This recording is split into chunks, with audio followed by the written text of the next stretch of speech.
Hi, and welcome back to the Business Plan Development Workshop presented to you by our Texas State Entrepreneur Network under the guidance of our Service Learning Excellence Program here at Texas State University, and thanks to our sponsors, Workforce Solutions, Rural Capital Area, and the Texas Workforce Commission. And thank you so much for joining us. Now we're going to start with the business model canvas. Is our next step. And why do we want to do the business model canvas? Well, it sort of is going to help us paint a picture of our overall company. And a business model canvas is something very quick and easy to start with our opinions and showing what our business model is going to look like. What is our business going to look like? So it's a very quick and easy way to get a snapshot of what it is that we're trying to do. So here's what the business model looks like. It's a canvas. It's very simple. There's 9 squares, and we're going to go through what each of these 9 squares are here in just a minute. But it's a way of mapping out, of taking us through what it is that we're trying to do.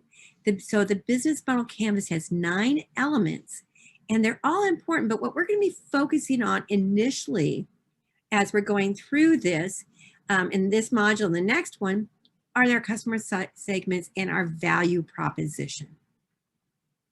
So let's go through what these are. And I'm taking you through the steps the way that you normally will go through and complete the business model. So first of all, you're going to start with the customer segments. And here it is. Who are your customers? Who do you think your target market is going to be? What do they think? What do they see? What do they feel?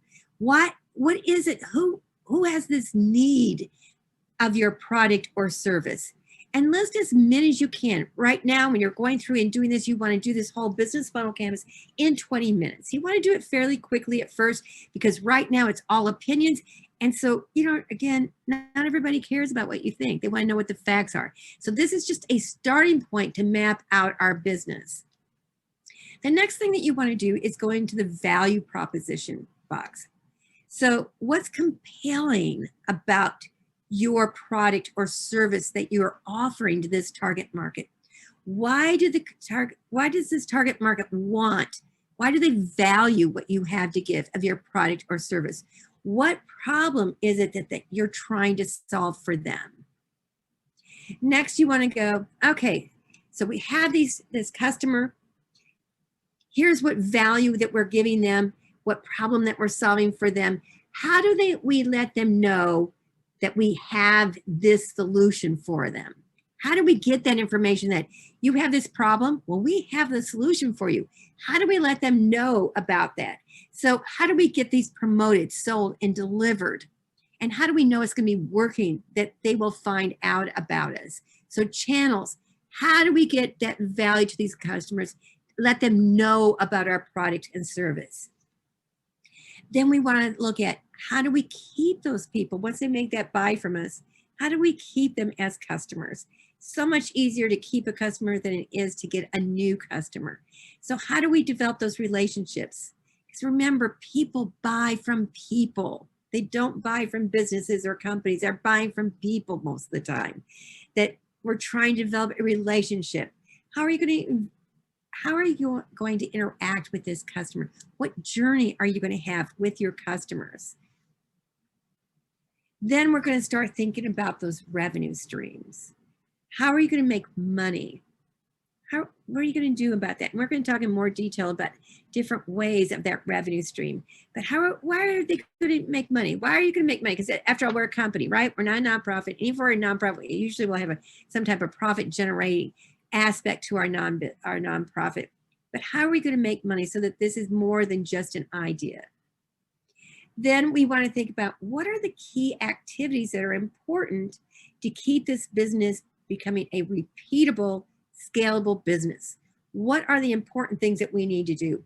What uniquely strategy things does this business do to deliver its proposition? What's important that you have to do? What are the key metrics that you have to be looking at all the time? Is it financial metrics? Yeah, there are some financial metrics you want to keep in mind, but what else are you going to be looking at? Like how often they come back. What are they saying on Yelp?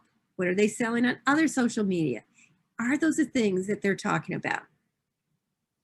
Then what unique assets does this company need to have in order to compete? Do you have a spokesperson?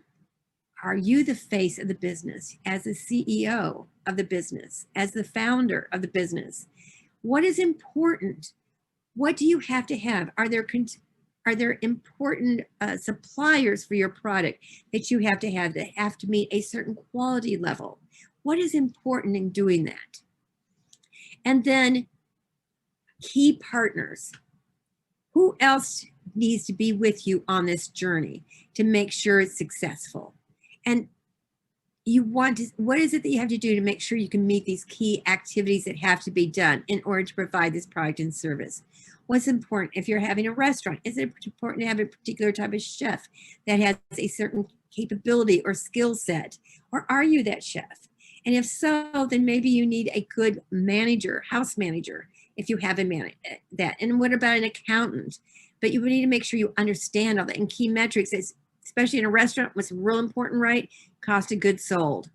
Making sure you keep a really tight eye on the food and the quality of the food and the quantity of the food and the temperature of the food, everything on that, so that every time someone comes in, it's a consistent experience. And lastly, we're going to be looking at what is the cost? What are the cost drivers? What are those things that link it to the revenue? In a restaurant, we want to look at, because the cost of that food is so important, right? Where are the different costs that we're going to have that will be associated with it? Are we going to be buying from? Who are we buying from? What type of value do they add? So our business model, after you've mapped this out, and we're going to talk a little bit more about it as we go along, you can sketch out new ideas all the time. And that's the idea. And for every target market, you want to come up with a new business model canvas. So the canvas is going to help you start thinking and using words that other people are going to need to ask you or want to know. So by using the canvas, it's going to start making you start thinking about your business, this idea that you had, in a different way. So it helps you map it out. So you start thinking about the whole picture. You came up with this idea. Yeah, it was a great idea. We're going to make lots of money. All right. Let's go back through it and let's see how we're going to do that. What makes it so great? So the business model helps you map out this idea into being an action. Rather than just being a great idea, it's going to help you map it out to become an actionable item to become a business. It's a starting point. So the canvas is something that's very popular. There's also something called the lean canvas model that is out there as well, that a lot of people like to use as well. The business model to me is more for a scalable business. If you're trying to have a repeatable, scalable business, then I really encourage you to do the business model canvas. The lean canvas is great for just a startup, but if you're trying to be really forward thinking, I encourage you to do the business model canvas. But the lean canvas, there's nothing wrong with that either as well. So why do we do this? To keep us focused. It's a very simple document. It helps us focus on what are the important things? Where are we missing? Where is it we just have opinions and we don't have facts? It helps you in a very nutshell see everything in one different particular place.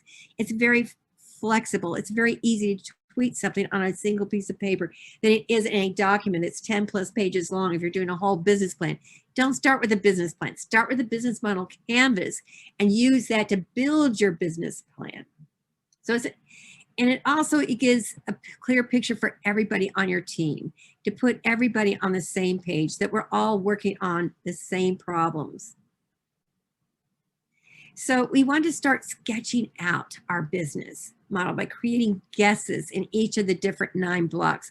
We don't have the facts to get started with, and this is the only time I'm going to tell you that a guess is okay, that your opinion is okay. This is going to help you identify where you need to get facts from. So you start with opinions and we work towards the facts of it. So just do it. You have this great idea. How do you take an idea and make it an action? You start with the business model canvas by mapping it out. So we're going to start with guesses. And So many times you're going to hear me say throughout the day, I really don't care what you think, but this is the only time I'm going to go, yeah, you can tell me what you think. This is a great place to start. But we want to find out where the guesses are and turn them into facts. So we're going to create a business thesis through our business model canvas, and we're going to generate different hypotheses. And then we're going to talk about in our next module about how to go about and test that so we can change it from a guess to a fact. So here we are. We're going to, when I used to teach this in a classroom at a university, I would have my students actually put it on little sticky notes. We'd use manila folder, and then we'd draw the map on this big folder, and we'd use sticky notes. So they'd be very easy to change our ideas in and out. So it's going to be, it's a process. It's going to be very fluid. So having sticky notes is really easy. It makes sure that you keep it very concise, what you're thinking about, rather than being very verbal or very verbose and having way too many words. So the nice thing, if you can put it, keep it, your target market, in very specific terms that can fit on a sticky note. And the two that we're going to start with are the customer segments and the value proposition, because this is where we're going to test the feasibility of an idea about whether or not we even need to do the rest of the model or not, the business model canvas or not. This is where the very testing is. And if you saw the flyer for this business plan development workshop, we had that diagram and it said, we go here and then we go, is it feasible or not? If not, no, then we go to the next big idea. This is where we start. Let's see whether or not it's even feasible before we go on to the rest of it. Let's not jump to how we're going to have our relationships with our customers or who our key partners are. If there isn't a market, if there isn't a need for this product, there is no need to waste any more time or money. So start with these two. This is where we want to focus on during this week to make sure that these two are solid before we go on to the next ones to see whether it is feasible or not. So this is a direct excerpt out of the authors who wrote the book, The Business Model Canvas.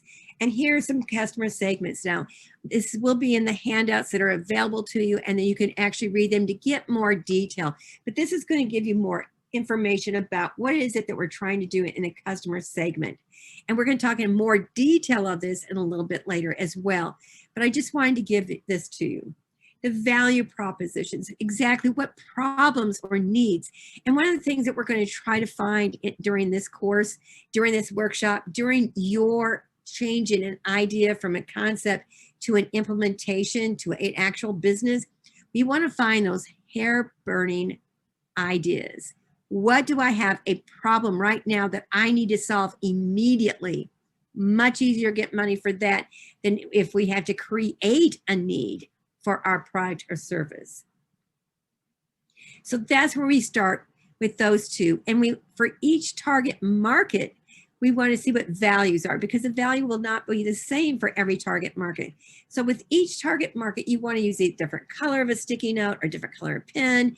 And you might, at the beginning, you want to start with different canvases for each target market that you're looking at. And you want to come up, make sure it's different colors. And that we can see, these are all hypotheses at this point. They're your opinion. An opinion is a hypothesis. So we're looking at that. So you start with that, create a separate business model canvas for each one of these.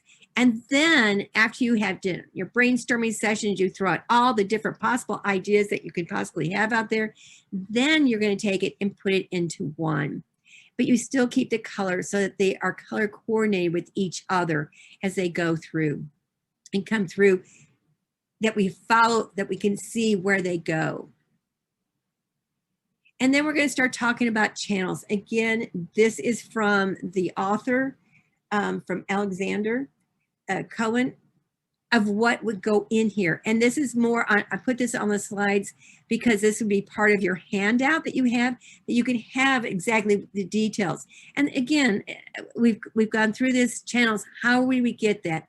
How do we let our customers know about the value proposition? And again, the customer relationships, how are we going to develop those relationships? There was a restaurant, I remember when I was in graduate school, and he had when a woman came in or a man came in, he would use a certain term. He would call him like my friend. I remember it was my friend, and my friend was an item on the menu that usually women liked, or men liked, or something, or it was a very popular item. So the people were like my friend, and it was like, and said, oh yeah, I want my friend. So it's sort of directing people to a certain item on the menu, and so they would have that, trying to have it. Other restaurants I've been to, sometimes, they get your name for the order, and they try to remember who you are and what you've ordered in the past, right? So what kind of relationship, if you hear about something that you have a customer talk about, a family birthday or something of that sort, make a note of it, drop on a line, an email, a note, a birthday card saying, hey, I know you're having a birthday, how great that is. Develop that relationship with them. Depending on your business will depend on the type of relationship that you want to develop with them. And revenue streams, it could be a lot of different ones. And one that a lot of us are familiar with are from web-based. There's a freemium. It's free to get initially, so you get hooked to see what the basics are. And then if I want more, it's going to cost you a little bit more. And then if you want the full-blown product, it's going to cost you even more. So what are those revenue streams? How are you going to be making money from these different target markets? And then you want to make sure, and I emphasize this here, that all of these flow together, that the target market, you might have a different revenue stream with each target market, and each target market may have a different value of the product or service that you're offering. Now, you may only have one, but you may have many. But right now, when you're first designing your business model canvas, put them all out there. Everything is fair game at this point. Just brainstorm, get it all out there. Try to think about all the different possibilities that it could be.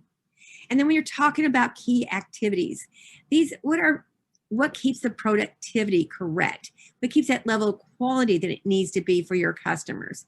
What makes your product to be the best? Because we don't want back orders. We don't want to be out of stock. We want to make sure that we meet the demand on a timely basis and the right quality at the right quantity. What are the factors that are going to make that happen? So key activities, what needs to be done to make sure that happens. And then we're talking about key resources. How do you make sure you get everything at the right place at the right time? What are the things, the resources that you need from internally for a business to make sure that you maintain that customer service to where it needs to be? If you're in a restaurant, the last thing you want to do is skimp on the number of people working. You don't want to skimp on the training, right? Making sure that every one of those employees, remember, employees are a key resource. They are interacting with your customers and they represent your brand. Make sure that they have the proper training, they have the proper skills to interact with that person or your customers so that it reflects who you are as a business. Because if they don't do something right, that's not reflected on them, that's reflected on your business. So remember, the employees, your team members are a valuable asset to your business. And key partnerships. Who are the people that you need to relate with? Who do you need to have on your team to make sure this works right? Are there key scientists that you need to have on your team? Are there key entrepreneurs that you need to have on your team? Marketing people on your team?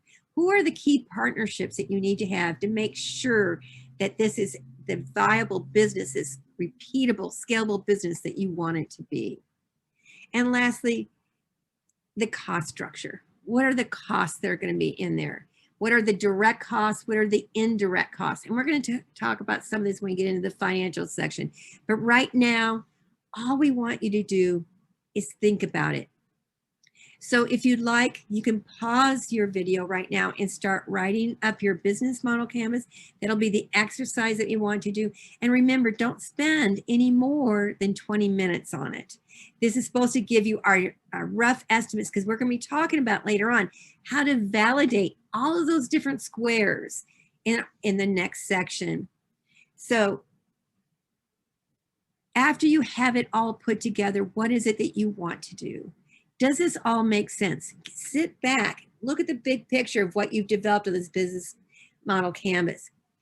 How can it be better? Where are the weak links? Where are the things you really need to be working on? What is it that are really wild guesses that you have on there? really look at it from stepping back from what the bird's eye view, per se, of what is going on. And that's what you want to do next. And so what, after you've done all this, it's going to lead us to our next section that we're going to be covering, which is customer discovery. So how do we start validating? How do we start testing our hypotheses? How do we start testing those opinions that we put on our business model canvas to make them, turn them in from guess into facts? So if you have any questions, please don't hesitate to let me know, and I'll be glad to answer them. And thank you so much for being with us on the Business Model Canvas.